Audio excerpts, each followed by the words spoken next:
Hi, everyone. Hello. We're in 1 Corinthians, reading this time from 1 Corinthians 14, verse 10 to verse 25. He's still continuing to discuss prophecy and tongues, and his clear preference is for prophecy. And what's the reason he prefers prophecy to tongues? For the reason that it's understandable. It edifies the church, whereas tongues edifies you. Mm. Maybe. Mm. So we're going to read it. I'm going to read from the ESV down to verse 19, and then for a translation reason, we'll shift over to the New World Translation starting in verse 20. Mm-hmm. There are doubtless many different languages in the world, and none is without meaning. But if I do not know the meaning of the language, I will be a foreigner to the speaker, and the speaker a foreigner to me. By the way, the word there for foreigner in the original Greek is barbaros, as in barbarian. Mm-hmm. More about that in a minute. Okay. So, with yourselves, since you are eager for manifestations of the Spirit, strive to excel in building up the church. Therefore, one who speaks in a tongue should pray that he may interpret. For if I pray in a tongue, my spirit prays, but my mind is unfruitful. What am I to do? I will pray with my spirit, but I will pray with my mind also. I will sing praise with my spirit, but I will sing with my mind also. Otherwise, if you give thanks with your spirit, how can anyone in the position of an outsider say Amen to your thanksgiving when he does not know what you are saying? For you may be giving thanks well enough, but the other person is not being built up. I thank God that I speak in tongues more than all of you.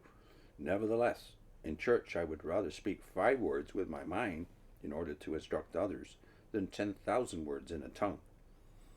Then, no, from the New World Translation.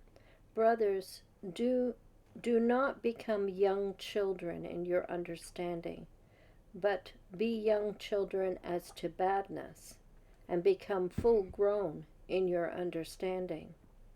In the law it is written, with the tongues of foreigners and with the lips of strangers I will speak to this people, and even then they will refuse to listen to me, says Jehovah. Therefore, tongues are not a sign for the believers, but for the unbelievers, whereas prophecy is not for the unbelievers, but for the believers. So if the whole congregation comes together to one place, and they all speak in tongues, but ordinary people or unbelievers come in, will they not say that you have lost your minds?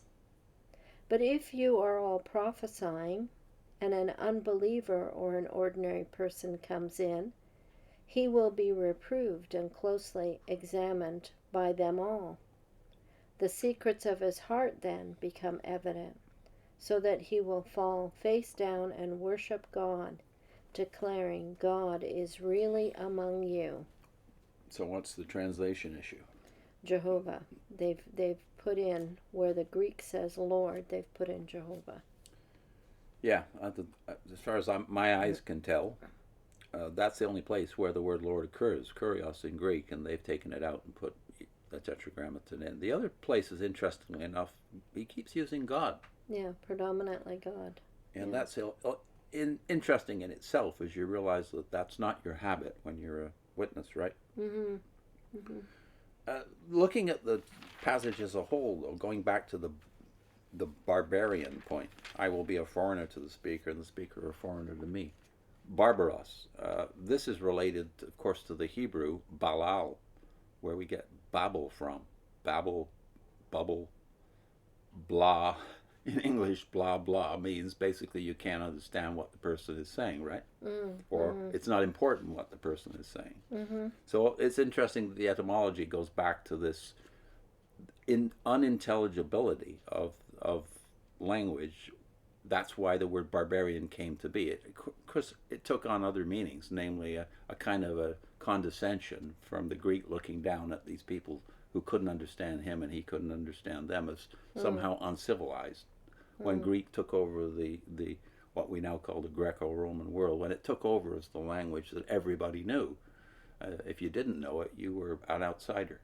So you can understand how words change their meaning and take on different, more pejorative meanings as time goes by. Mm-hmm. But the main point here to me is still verse 12.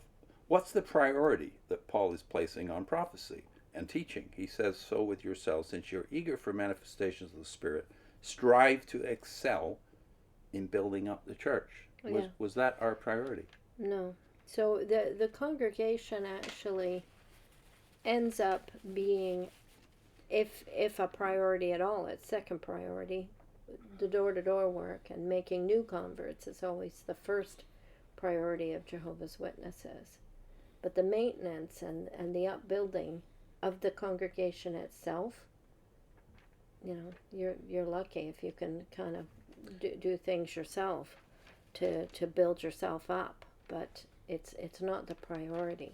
The shepherding, even for the elders, this is a lower priority when it comes to the in field service. When the circuit overseer comes around, the first thing he wants to look at is your stats, and that includes the elders. So if you're not meeting your time requirements, as to shepherding, well, that gets mentioned. That when I was an elder, that got mentioned occasionally, but it was not as nearly as important as you're setting a good example in field ministry. Yeah. So that's nowhere in Corinthians, is it? Using your tongue is not the important thing, obviously. That's the takeaway here. It's what you use it for. And if it's not for the edifying of the church, you're not using it for the divine purpose, are you? And then when you get to verse 20, this comparison he makes, I mean, he's really putting them down here. If you were really big on tongues, you can imagine the impact these words would have on you. What's he doing? Well, he's kind of saying you're being childish if that's your, that's the thing that most excites you and gives you your, your shot for the week or whatever. That is not as helpful to the congregation as instruction, actual teaching that's going to make you understand the scriptures. Yeah, he's certainly not saying forbidding. He's not forbidding tongues, but he is laying the groundwork for the church's later understanding that tongues was a gift for the childhood of the church, if you want to think of it metaphorically. Yeah. That the things that entertain you and keep you going as a child are not the things that should nourish you as an adult, right? Yeah, and then I think at the end of this passage that we read, him talking about unbelievers, ordinary people just walking in on a service, for them, you might be edified, but are they being edified? If they don't understand what you're saying, what is going to make them be drawn to God? And I can recall when I first started going to church, I hadn't even met maybe the minister, but sometimes the sermon was just right for what I needed at that time, and I've heard others say the same thing. It's just so appropriate for your need at the time. The minister doesn't have any awareness of it, but it's going to touch your heart and make a difference to your walk with the Lord. So that's important. That's what you want. You have to at least be conscious of the fact that there might be new people coming who don't know anything. And again, we should reflect on why this instruction is necessary in the letter to the Corinthians, and it's not found elsewhere in Paul's correspondence. Why is he even mentions here that he speaks in tongues? You don't know that from anywhere else, but he does mention it. But in a glance, he mentions it, right? But his point is still the same, namely that this is not the highest priority. It's not even near to the highest priority, and yet it's the gift that seems most desirable to these people. Now, what does that say about the so-called pagan mind? Or the Greek mind? Because we're looking back now on Greece and Rome, we think of the Greeks as the great philosophers, but do you really imagine that most Greeks were philosophical? Yeah. No, they were like everybody else. They were excited by religion that excited their emotions, or performed rituals which pleased them. Ritual and emotionalism dominate the mystery religions, and the mystery religions are very big in the Roman and Greco-Roman worlds, right? Yeah. So, no, this needs springs from a psychological habit they had of thinking of religion in terms of ritual, but also of pleasant feelings.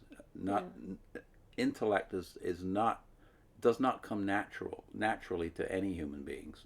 Even the Jews that were trained generation after generation to hear the law defaulted to pagan ways of being religious. For instance, Baalism, which is far more about feeding the emotions. Yeah.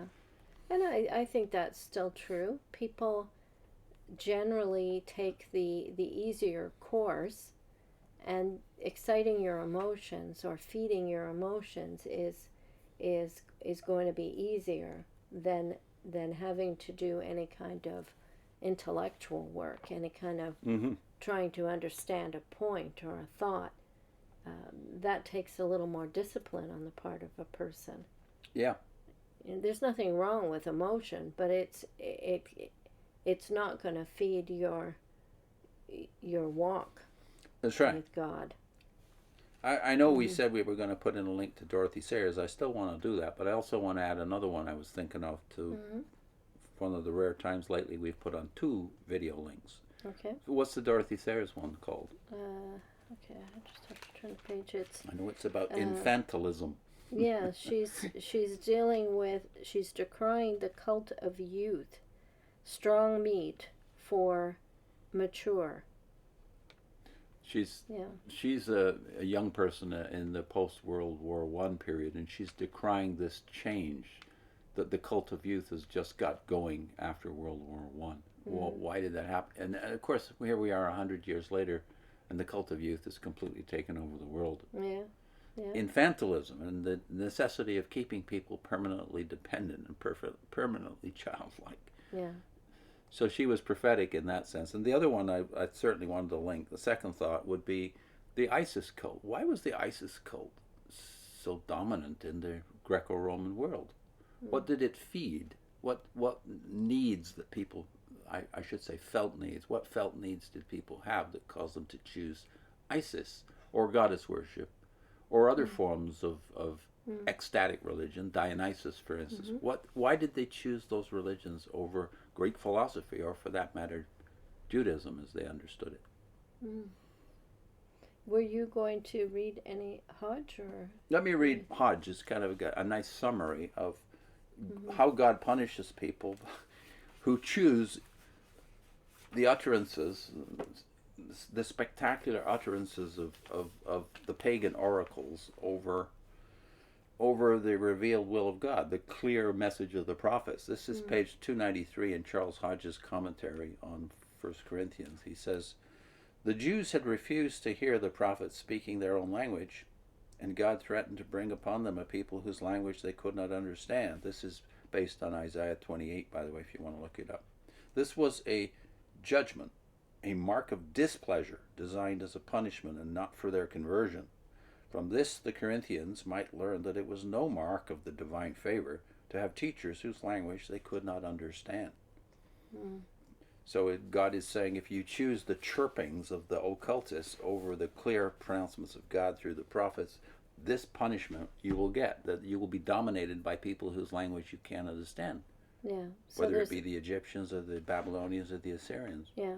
Him saying, full grown in your understanding. You need to mature in your thinking as well. Amen.